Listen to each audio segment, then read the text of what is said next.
A British company's novel use of AI could revolutionise manufacturing. It says it has the solution to the US's labour and skills shortage, and as a focus on revitalising US manufacturing intensifies, it's attracting attention from the country's firms. CloudNC chief Theo Saville is pioneering the technology to transform computer numerical control, or CNC, machining. It's a critical process used to program machinery to create specific parts for industries ranging from automotive to nuclear to healthcare. CloudNC is an AI company that builds software that tells metal-cutting robots how to carve blocks of metal into useful shapes for industry, which is something that is done to the tune of hundreds of billions of dollars around the world every year. Literally everything that is made, the things you hold, the planes you fly in, the submarines under the sea, those products all start in a machine that looks like that.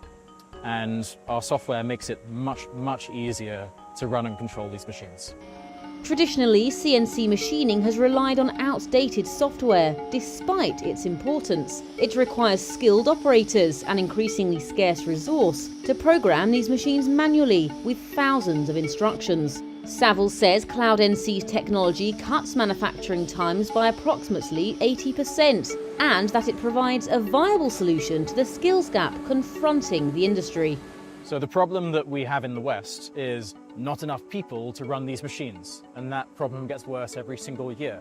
It got a lot worse when the Liberation Day tariffs said we're going to bring $30 billion worth of machining back from China alone into the USA. But where are the people to make that thing?